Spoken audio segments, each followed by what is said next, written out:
भगत जी कहने लगा, अब आपको जिंदा जागता उदाहरण दिखाता हूँ। हम एक जगह सत्संग कर रहे थे, वहां एक भक्त का दान पात्र में एक पत्र मिला। उसने क्या बताया, अब आपके आगे पढ़कर सुना दूं। अब जब तक हमें परम संत नहीं मिलेंगे तब तक हम अपनी अपनी अटकलों में अटके रहेंगे।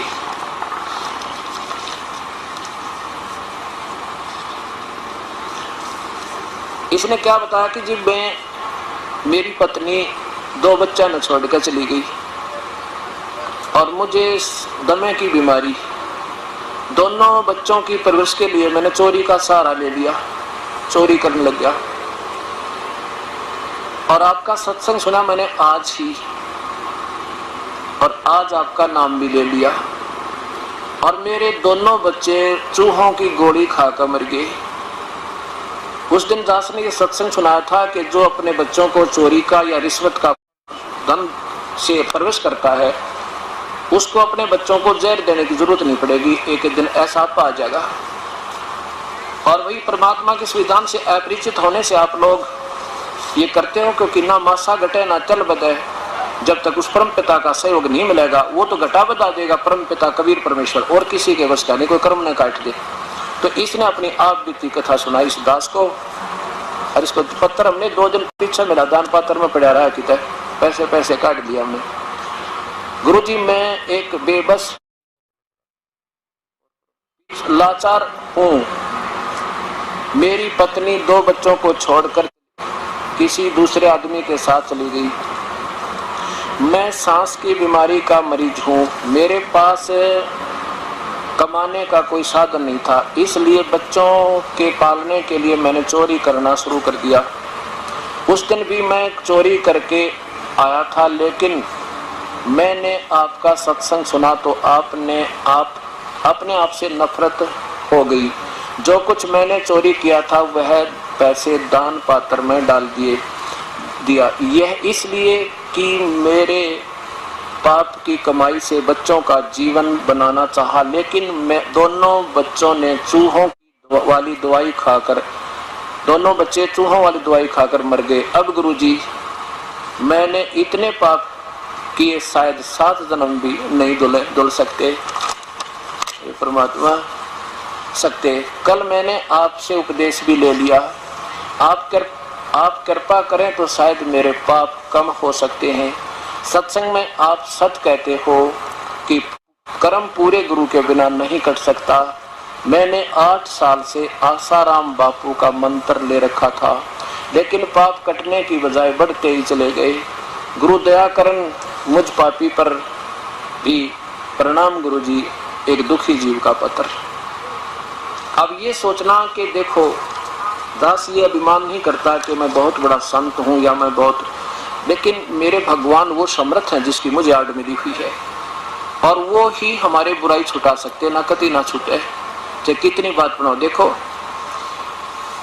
एक राजा की रानी ने नाम ले रखा है गुरुदेव का, और जब लड़की उसकी पत्नी ने पता लग गया कि ये भक्ति करे बिना बात बिगड़ जाएगी, ये 2 दिन का राजा अपनी कमाई खा रहा है और अगले जन्म में ये पशु बनेगा, जो नाम नहीं लिया था, तो वह रोज प्रेरणा करती, आप नाम ले लो जी, आप नाम ले लो जी, बहुत बढ़िया बात है, भक्ति तो करनी चाहिए। लेकिन वो न सोचा है, वो न कहा मैं रोज भक्ति करने लग रहा है, सुबह उठते अपना मंत्र करता हूँ, भाई जाप करो जी सा भगवान हरे राम करूँ, और के नाम लिया करें। गुरु जी क्या होता है? अब वो कहने लगे जी गुरु जी बिना बात बिना नहीं करती, गुरु बिन माला फेरते, गुरु बिन देव दान, गुरु बिन दोनों निष्पन्न चाहे पूछो वेद प्राण, गुरु जी ऐसे बताते हैं। तो वो न सोचता ये औरत है ना, ये ऐसे सीधे से दिमाग की होती है, न बहु को बहका ले, उससे भी बात नहीं तो डरने के लिए कदे उपचुक हो जा घर में, और बका रखी होगी बेवकूफ गुरु ने, मैं कभी जाऊंगा इसकी आंखें आगे उसके हाथ को आ दूंगा, भी क्या जरूरत है गुरु बनाने की, अपने घर में भक्ति कर ले। जब उसने काफी कहा तो एक दिन कहने लगा मैं चलूंगा तो आपके गुरुदेव से मैं बात करूंगा, तो मेरी शंका का समाधान कर देंगे तो मैं नाम ले लूंगा। आका अच्छा जी चालिए होता, पर बोलिए ढंगते वहां पर गुरु जी का आगे उल्ट सुल्ट मत बोलिए, अपना मैं ठीक बोलूंगा। अब राजा जी आगे, रानी ने कहा गुरुदेव आज तो ये भगत जी भी आगे हैं और आपसे 2 बात करेंगे फिर नाम लेंगे। अच्छा बेटी कोई बात ना, चाहे 100 बात कर लो, नाम ले लो किसी प्रकार। राजा कहने लगा, महाराज जी एक बात बता, आप क्यों गुमराह क्या करते हो इन भोली आत्माओं को? क्या नाम गुरु के बिना नहीं लिया जाता? क्या गुरु बनाना ज्यादा जरूरी है? भक्ति तो घर भी कर सकते हैं हम, वैसे भी तो राम का नाम ले सकते हैं, भगवान का याद कर सकते हैं। अब गुरु जी ने सोचा आज तो ये कति नाराज होकर है, और जब मैं इसको समझाना चाहूंगा कति उल्टा पड़ेगा, मानने को नहीं। फिर राजा भाई ना तो ये सुना नहीं करते राजा लोग। कहने लगे, महाराज जी मैं आज तो इतना व्यस्त हूँ, संगत ज्यादा है, आपकी प्रश्न का उत्तर आज नहीं दे सकता, मैं कभी आपके घर आऊंगा, वहाँ प्रेम तो बतलावांगे काफी देर तक। राजा ने सोची और बढ़िया, रानी के सामने इसने फेल कर दूंगा, हाँ, और यार पीछा छोड़ देगी उड़ा जाना, वो तो मानती ना। गुरुजी ने समय नेट कर दिया जी, उस दिन आऊंगा मैं, चले गए। अब रानी ने सब मंत्रियों से कह दिया मेरे गुरुजी आओ तो आदर के साथ अंदर ले आना। अच्छा जी। अब राजा बैठा अपने राजगद्दी पे, गुरुजी पहुंच गए, सबने आदर के साथ अंदर ले गए। अब वहां पहुंच कर ऋषि ने कहा संत जी ने, वहां खड़े थे बॉडीगार्ड राजा के, उनसे कहा कि इसको अरेस्ट करो। राजा की तरफ संकेत करता है, उनको आदेश देता है कि इसको अरेस्ट करो। किसको? राजा की तरफ संकेत करता है। अब 2-3 बार कहा तो राजा उसके मुंह का नहीं देखा कि वह सब बेवकूफ संत है, मुझे अरेस्ट करा। तब राजा ने बोला कि इसका दिमाग खराब हो गया, दिखा है। राजा बोला कि अरेस्ट करो इसे। उन सैनिकों से कहने की देरी थी, पूरा वाक्य नहीं हुआ था, इतना ऋषि जी पकड़कर 1 फुट उठा दिया जमीन के ऊपर। इंतजार कर रहे हैं कि आगे क्या कहे, इसने गढ़े या कि तो जेल में ठोके। इतने में रानी आएगी। रानी कहने लगी, अब क्या कर रहे मेरे गुरुजी के साथ, ऐसी बदतमीजी क्या करते हैं, छोड़ो इनको। अब रानी के कारण तो वह बिना छोड़ दे, राजा की इंतजार करे। तो संत जी कहने लगे कि राजन मुझे छुड़वाओ, मैं आपके प्रश्न का उत्तर दे रहा हूँ। कौन से उत्तर? प्रश्न का? क्या आपने जो प्रश्न किया था, क्या गुरुजी के बिना भक्ति नहीं होती? ये के उत्तर दिया, बदतमीजी कर रहे थे आप मेरे साथ, मेरे सैनिकों को और मेरे से पकड़ अरेस्ट करने के आदेश दे रहे थे, कि यही तो उत्तर दे रहा था आपके प्रश्न का, मुझे छुड़वाओ। उन्होंने कहा छोड़ दो, कंते छोड़ दिया।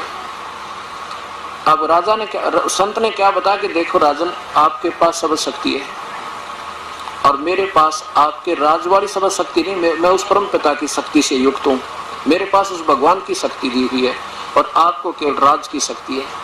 मेरे पास उस भक्ति वाली मार्ग की शक्ति, शब्द शक्ति है, मेरी शब्द में इतनी शक्ति है, जैसे मैंने वही शब्द कहे थे कि इसको अरेस्ट कर लो, और ये टस से मस नहीं हुई आपके सैनिक, और वही शब्द आपने कहा था इसे अरेस्ट करो, 2 सेकंड में इसने मुझे पकड़ दिया और आपके कहते छोड़ दिया। और रानी भी कह रही थी तब भी ना छोड़ा। तो आपके शब्द में शक्ति है, मेरी शब्द में, जो मेरे शब्द में शक्ति है, और मैं जो मंत्र दूंगा तुरंत काम करेगा। आप चाहे 100 बार कह लेना किसी को, चाहे नाम भी दे देना, ये नो के नो थारे कति काम नहीं करेंगे, दोषी और होगा। राजा चरणों में गिर गया। कहते हैं समझदार को संकेत बहुत होता है। तो ऐसे परमपिता परमात्मा की भक्ति प्यारी आत्माओं ऐसे बनेगी तो वो धर्मदास प्यारी आत्मा प्रभु के चरणों में गिर गए और भूल गया उस पुराने अधूरे गुरु ने, और वे लिया नाम समर्थ का, उसका बेड़ा पार हुआ। बोलो सतगुरुदेव की जय।